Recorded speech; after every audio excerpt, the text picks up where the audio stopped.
Welcome to grow up Assam. আপুনি অকলশৰীয়া নেকি নে অকলে থাকি ভাল পায়? তেন্তে এই ভিডিঅ'টো কেৱল আপোনাৰ বাবে। অকলে থকা মানে কোনো দুৰ্বলতা নহয়। আহক এই ভিডিঅ'টো শেষলৈকে চাওক আৰু বুজি লওক অকলে থকাৰ লাভালাভ কিমান।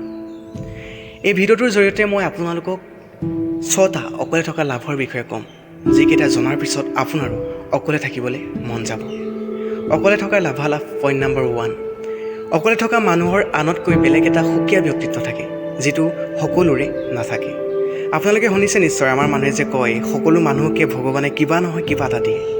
হয় দিয়ে, কিন্তু কি দিয়ে সেইটো নিজেই বিচাৰিব লাগিব, আন কোনোবাইতো বিচাৰি দিব নোৱাৰে, নহয় জানো? ভগৱানে দিয়া সেই শক্তিটো বা টেলেণ্টটো কি তাক জানিবলৈ আপুনি নিজক সময় দিব লাগিব। অকলে নিজেই নিজৰ লগত কথা পাতিব লাগিব, যিটো অকলে থকা মানুহৰ বাবে বহুত বেছি সহজ। কাৰণ অকলে থকা মানুহে নিজৰ মতে চলে। ক'ত কোনে কি কৰিছে, কাৰ লগত গৈছে, এইবিলাক নাভাবি নিজৰ ওপৰত গুৰুত্ব দিব পাৰে। নিজে কি কৰিছোঁ, কি কৰা নাই, কি কৰিব বাকী আছে, সেইখিনি চিন্তা কৰি সময় অতিবাহিত কৰে অকলে থকা মানুহে, যাৰ বাবে তেওঁ সফল হোৱাৰ চান্স বহুতখিনিয়ে বেছি। অকলে থকা মানুহৰ পইণ্ট নম্বৰ 2, লাভালাভ। যেতিয়া আমি বহুকেইজন মানুহ একেলগে গোট খাই থাকোঁ, তেতিয়া মনৰ ভিতৰতে মনে মনে এজনে আনজনৰ সৈতে তুলনা হৈ থাকে। এই তাৰ সেইটো আছে, মোৰহে নাই, তাৰ ইমান ধুনীয়াকৈ আছে, মোৰ ইমান বেয়াকৈ আছে। এইবিলাক কথা ভাবি দুখ লাগে আৰু চিন্তাত পৰিবলগীয়া হয়। কেতিয়াবাতো এজনে আনজনৰ সৈতে কাজিয়াৰ সন্মুখীন হ'বলগীয়া হয়। অকলে থকা মানুহজন এইবিলাক চিন্তাৰ পৰা আঁতৰত থাকিব পাৰে। তেওঁ নিজকে আনৰ লগত তুলনাও নকৰে আৰু আন মানুহেও তেওঁৰ লগত তুলনা কৰিবলৈ সুযোগ নাপায়, যাৰ বাবে তেওঁ মিছামিছি জেংবিলাকত নোসোমাই নিজৰ কাম ঠাণ্ডা মগজুৰে কৰি যাব পাৰে। অকলে থকা মানুহৰ লাভালাভ পইণ্ট নম্বৰ 3, অকলে থকা মানুহৰ আত্মসন্মান থাকে। কাৰণ অকলে থকা মানুহজনে যাৰে তাৰে লগত আজে বাজে কথা পাতি সময় নষ্ট নকৰে, যাৰ বাবে মানুহে তেওঁক পাতল বা মূল্যহীন মানুহ হিচাপে ভাবিব নোৱাৰে, বৰঞ্চ সন্মানৰ দৃষ্টিৰেহে তেওঁ চায়। নম্বৰ 4, অকলে থকা মানুহ আত্মনিৰ্ভৰশীল হয়। তেওঁলোকে কোনোবাই সহায় কৰিব বুলি বাট চাই নাথাকে বা আশাও নকৰে। তেওঁলোকে নিজৰ কাম, নিজৰ প্ৰয়োজন অকলেই চম্ভালিব জানে, যিটো আজিৰ সময়ত বহুত বেছি ভাল কথা। কাৰণ আজিৰ মানুহ স্বাৰ্থপৰ, বিপদৰ সময়ত কিবা এটা সহায় কৰিলে বুলি সেইটোকে সদায় শুনাই থাকিব। কিন্তু অকলে থকা মানুহ এইবোৰ জেঙৰ পৰা আঁতৰি থাকে, যিহেতু তেওঁলোকে নিজৰ ওপৰত নিজে নিৰ্ভৰ কৰে। নম্বৰ 5, অকলে থকা মানুহ মানসিক আৰু শাৰীৰিকভাৱে শক্তিশালী হয়। কাৰণ তেওঁলোকে জানে যে জীৱনত কিবা সমস্যা আহিলে তেওঁলোকে অকলেই সমাধান কৰিব লাগিব। সেয়েহে তেওঁলোকে সজাগ হৈ থাকে আৰু সমস্যাৰ সমাধান নিজেই কৰে।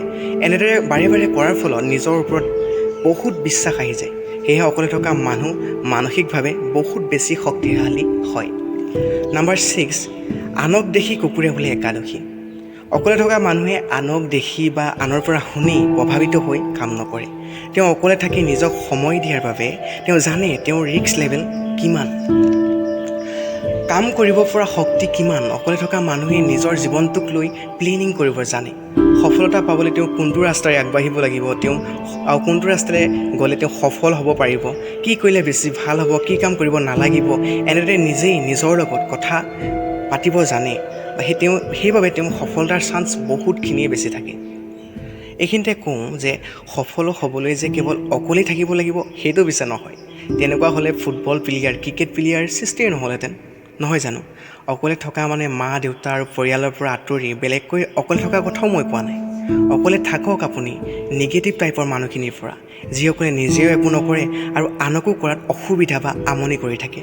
আনৰ দুখ গুণ খুচৰি ৰাস্তা ঘাটত গোপ বান্ধি বহি আড্ডা মাৰি সময় নষ্ট কৰা মানুহখিনিৰ পৰা আঁতৰি থাকক।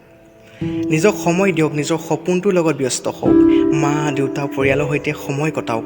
সদায় মনত ৰাখিব, একমাত্ৰ মা দেউতা যিয়ে নিজতকৈ 10 গুণ আগত আপোনাক আগবাঢ়ি যোৱাটো বিচাৰে। সেয়েহে মা দেউতাৰ মুখৰ হাঁহিটো আপুনি হ'ব লাগিব। নিজৰ লগতে মা দেউতা আৰু পৰিয়ালটোক আগবঢ়াই নিয়া দায়িত্ব কেৱল আপোনাৰ। শেষত কেৱল জীৱনতে সফল নহয়, মানৱ জীৱনটোক সফল কৰিবলৈ চেষ্টা কৰক। আমি অসমীয়া নহওঁ দুখীয়া। জয় আই অসম।